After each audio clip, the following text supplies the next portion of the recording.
Hello guys, welcome to Supreme Steno classes. Guys, be ready for a special dictation exercise number 31 for Patna High Court Steno skill examination. 5 seconds.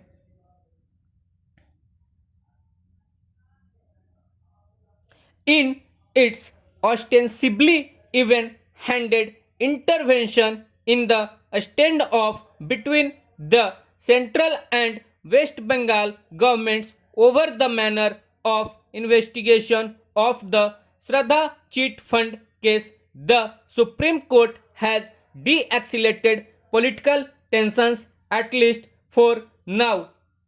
The decision allowed both sides in the face of to claim moral victory, even if it was West Bengal Chief Minister Mamata Banerjee who was forced to climb down from the aggressive posture she took in denying the Central Bureau of Investigation room to question Kolkata Police Commissioner Rajiv Kumar.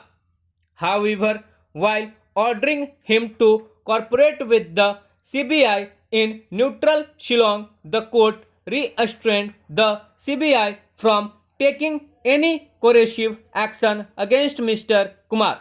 The police commissioner and his special investigation team investigating the cheat fund case had been served a number of notices to appear before the CBI before it sent a team to his house in Kolkata.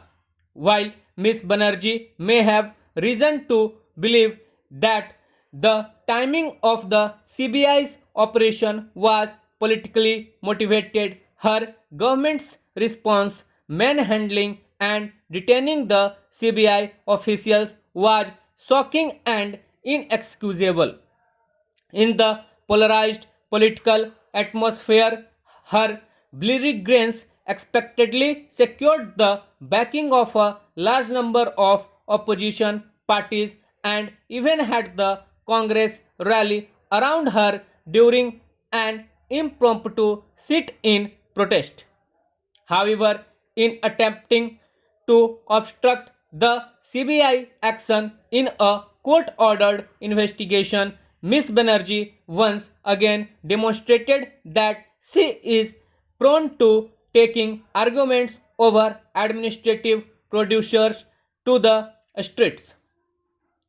A decade ago, she burnished her credentials as the opposition leader who would dethrone the left front combined in West Bengal with her agitation over the Singur land acquisition. But her attempt now to bring the state where she hates the government to a grinding halt speaks poorly of her political maturity. Miss Banerjee is free to read political motives into the actions of a central agency, but she must conduct that fight politically and by heeding her responsibilities as a chief minister. To hold a dharna in aid of an officer who is required for questioning does her no credit. Stop. So guys ये dictation थी guys. जैसा कि आप लोगों का request आ रहा था कि सर आप 320 वर्ड्स का ही दीजिए डिक्टेशन, ज़्यादा का क्यों दे रहे हैं, तो मैं बार बार बोल रहा था कि ज़्यादा का इसलिए देता हूँ, आपको लिखने की प्रैक्टिस रहेगी तो वहाँ पे आपको पता नहीं चलेगा, आप इजीली लिख लीजिएगा। लेकिन एज पर योर रिक्वेस्ट ये डिक्टेशन जो है एग्जैक्ट 340 वर्ड्स का है, ठीक है। होप सो आप लोग इसे अच्छे से लिखिएगा, अच्छे से टाइप कीजिएगा। और एक और इम्पॉर्टेंट बात आप लोगों से कहनी थी गाइज कि जैसा कि कल पटना एम्स का एग्जामिनेशन हुआ है, बहुत सारे कैंडिडेट्स का मैसेज आ रहा है, उनका आ रहा है कि सर क्या करें, साउंड बॉक्स सही नहीं था, ये नहीं था, वो नहीं था, ठीक है। तो ये प्रॉब्लम है, तो जब प्रॉब्लम है तो उसका सोल्यूशन फाइंड आउट करना हम लोगों की जिम्मेवारी बनती है, ठीक है गाइज। तो मेरा यही कहना है कि जब भी आपको दिक्कत हो, ठीक है, ऐसा मैं ये नहीं कर रहा हूँ कि एक आध दो लोगों को दिक्कत, क्योंकि मैक्सिमम नंबर लोगों को यही था कि क्या कहें क्या ना कहें, कुछ पता नहीं चल रहा है सर, इतना ज़्यादा बच्चे फ्रस्ट्रेट थे। तो सिंपल सी बात है, आप वॉकआउट कर जाइए, क्योंकि टीसीएस को तो आज तक समझ में आया नहीं कि स्टेनो क्या चीज़ होती है। उनको लगता है कि स्टेनो कोई गाना होता है, गाना बजा दो बच्चा लिख लेगा। ठीक है, उनको पता ही नहीं कि साउंड कितनी क्रिस्टल होनी चाहिए, कितनी प्योर होनी चाहिए, कितनी हेयरेबल होना चाहिए बच्चों तक। कुछ भी नहीं है, एक वर्ड यदि आपका छूटता है तो एक मिस्टेक जा रहा है वहाँ पे आपका।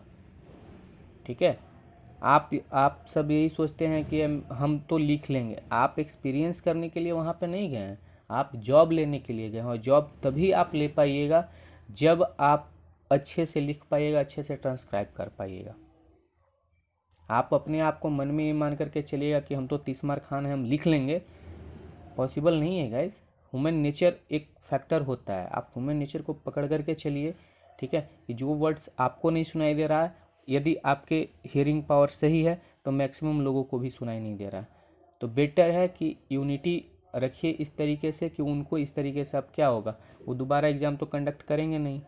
उनको जितना कैंडिडेट मिलेगा उसमें वो लेंगे, और फिर जो भी सीट खाली रहेगा फिर उसके लिए वैकेंसी लेंगे, फिर आपसे फॉर्म भरवाएंगे, फिर आप फॉर्म भरेंगे। तो टाइम वेस्ट आपका, पैसा वेस्ट आपका, वेस्ट ही वेस्ट है आपका। तो बेटर है कि थोड़ा सा सेंसिबल हो जाइए इस मामले में। और जहाँ कहीं भी आपको लगे कि साउंड की क्वालिटी अच्छी नहीं है, सीधे वॉकआउट कर जाइए एग्जामिनेशन से, सीधे वॉकआउट कर जाइए।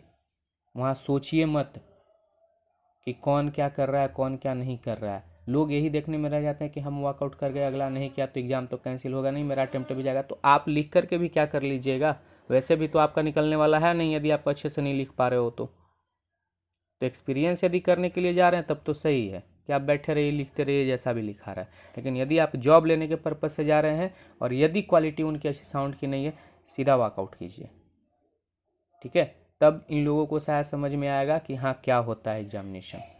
और फिर वो करेंगे। कोई बच्चा ही जब नहीं लिखेगा तो उनको तो दोबारा एग्ज़ाम लेना ही पड़ेगा ना, सीधी सी बात है। ठीक है, तो थैंक यू। चैनल को लाइक कीजिएगा, शेयर कीजिए, सब्सक्राइब कीजिएगा, और यदि कोई क्यूरीज और सजेशन है तो कमेंट बॉक्स में ज़रूर लिखिएगा। धन्यवाद।